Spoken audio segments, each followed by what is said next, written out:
What's up, Jeff? How you doing? Good, man. Did you check out the World Baseball Classic? I did. The WBC was so much fun. Dude, it was sweet. You know, the one thing I noticed that I've heard about really, and I've been hanging out with you, so you've been telling me more about like Japanese baseball culture. Yep. But after watching that, it was so relevant how much fun the Japanese players look like they're having. Oh, yeah. And just the whole culture around it and their fans going nuts. Like, that last game, they say, was the most televised baseball game ever, right? That was a fun game, too. And, I mean, watch. Listen, like, I wanted the U.S. to win. I'm from the States. Like, definitely. Go Trout, go Betts, go the whole team, right? But, like, if there's one team that beat us, I'm okay with Japan beating us. Yeah. Because they have that, just like, you kind of root for them, you know what I mean? Oh, for sure. That Japanese team's something. Yeah. Something special. I mean, their pitchers. Their pitching, all of it, right? dude. Just their whole culture, dude. It's defense, such great defensive plays. Just fun to watch. I'm thinking, if their culture is that big and that excited about baseball, their tools and their gloves must be pretty special too. What do you think? 100%.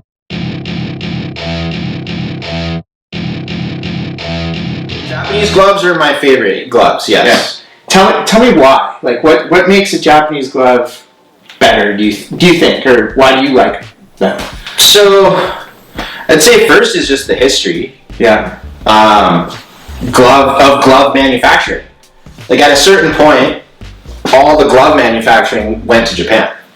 In what, the 70s and 80s? 70s, yeah. 60s, 70s, 80s. Yeah. In that kind of, 30-year period it started, and then it got to a peak where basically all gloves that made in Japan, a better glove, were made in Japan. That's cool. And then it went from Japan to like Philippines, Vietnam, China now. But yeah, but you said all the leather still comes from Japan and tannery, right? So all the tanning, all your better tanneries that produce baseball glove leather are in Japan. So you got all the leathers in Japan, and then you've got like this cottage industry of workshops. Mm-hmm. It could be a workshop as small as this set right here, with a couple sewing machines, a couple manufacturing tools, some die cutting tools. It could be as large as 30, 60 people, like a Wilson factory. It's huge, right? To be honest, it's not that big. Like in peak season, they're like at 50 staff. 50, It's just productive. They've got 30 in off season. Max 30 people. That's crazy. It's tough to train people to make baseball gloves. It's not that easy. I mean, rolls of leather are heavy. Yeah. Cutting leather is not that easy. So it's manual labor. It's hard to make a baseball glove. Yeah. I bet. Yeah. But the one thing I gotta say, I don't know if people know this, I used to be a chef, and I mean, Japanese knives, the Japanese chefs, they were always just so meticulous. I don't know if it's a cultural thing, but I feel anytime I get something that's well crafted, made in Japan, I feel like it's gonna be good. For sure. So when I get a Japanese baseball glove, though, what am I getting? What are some of the differences in most Japanese baseball gloves? So you've got first the history, right? So Japan's got this history of manufacturing. There's been a ton of manufacturing, from just pattern design to new different machines to cut the leather or cut the internals, to the stitching, the all this sewing machines, stitching machines. So that all comes from there. So you have this base of quality. Got it. Then you have access to the best leather. Nice. And then you've got the style of construction. Yeah. So the history or the knowledge. Sure. You've got the access to the best materials, and then this style of construction. And so let me take this off, and I'll kind of show internally. You've got internals are always going to be of the highest quality. So this is our felt padding. You can see this is all white padding. Yeah. So it's not recycled. This is all fresh material. And you've got actually, in this one, 3 different densities stitched together. So you've got a really stiff all the way up to a softer. And there's 3 different layers here, all stitched together. So it feels soft on your hand, but it's still kind of protected. So soft up here, where the ball might hit, and then stiff here to keep the shape. Got it. This glove's also got like a palm pad in it. Mm-hmm. But the biggest thing with the Japanese manufacturing is this rough welting. Yeah. So that whole internal structure, so all these little pieces of leather are being stitched inside, right? Into this welting, right? So your welting's almost like your skeleton of the glove. Yeah. So the Japanese welting is just stiffer and of a higher quality. So it doesn't matter if it's the roll welting or if it's... But it's the actual welting is... The actual material, yeah, is stiffer. And that keeps structure better then, right? Yeah, that allows you to like use the leather to shape it, but then once you have that shape, this structure really keeps it from like losing its shape. Got it. It's like just like having strong bones or you know, like a strong body. Yeah, so if you're, let's just metaphorically speaking, like if a Japanese baseball glove's a house, yeah, they just have, they make the structure and the bones really, really good. 100%. So no matter what type of drywall you put in, it's still going to be an awesome glove. 100%. Yeah, it's got that foundation. Got it. That super, like just stiff foundation. Mizuno too. Oh, this is a Slugger glove. Oh, actually, Slugger is another big company over there, right? Slugger, yeah. I like Slugger a lot. And I mean, this glove's pretty sick too. That it's just it feels like stiff, but it's still like bendy. And what I mean is like the material. You know, when you have good material, you just feel like it has good. It will last a long time. It has good like So it feels really good quality, but it also like. If a glove's coming, you can. I mean, if a ball's coming, like you can still close it fine, but it just feels. Yeah. You know, it's not floppy. No, and that comes just down to this structure, right? Like this internal structure.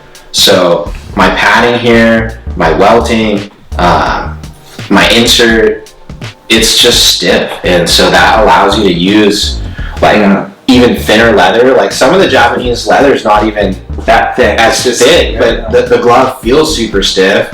Another thing you're gonna get with you know most of the gloves that are made in Japan, when you get it off the rack, most of the stores in Japan offer most of the stores in Japan are still like pro shop setup. Yeah. So they've got embroidery stations where you can get customized backpack or even embroider your name. So when you buy a glove, it's like a blank slate. When you buy a glove, you're buying it usually from a pro shop that offers break-in services.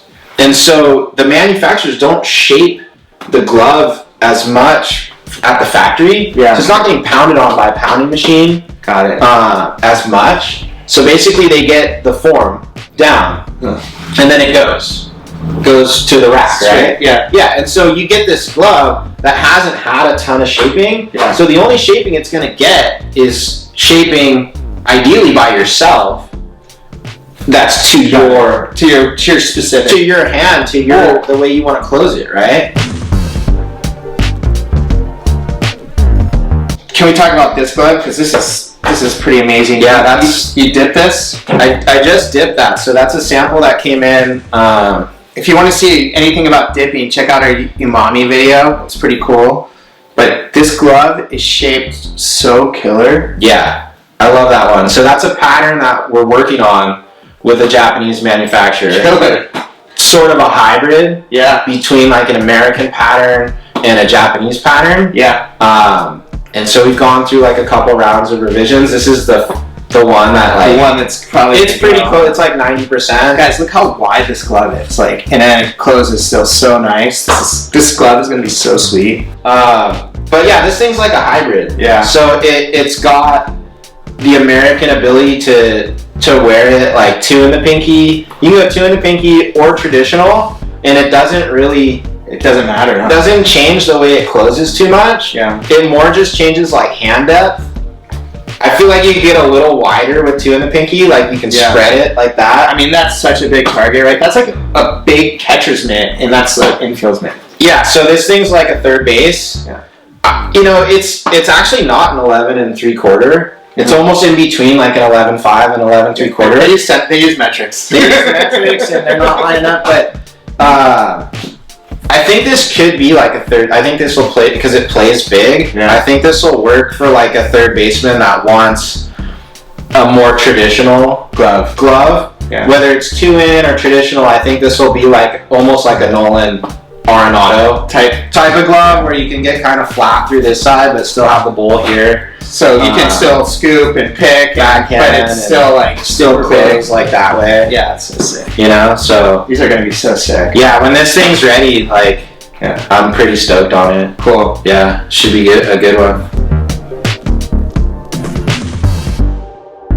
So last thing about Japanese gloves. Yeah. What about the durability?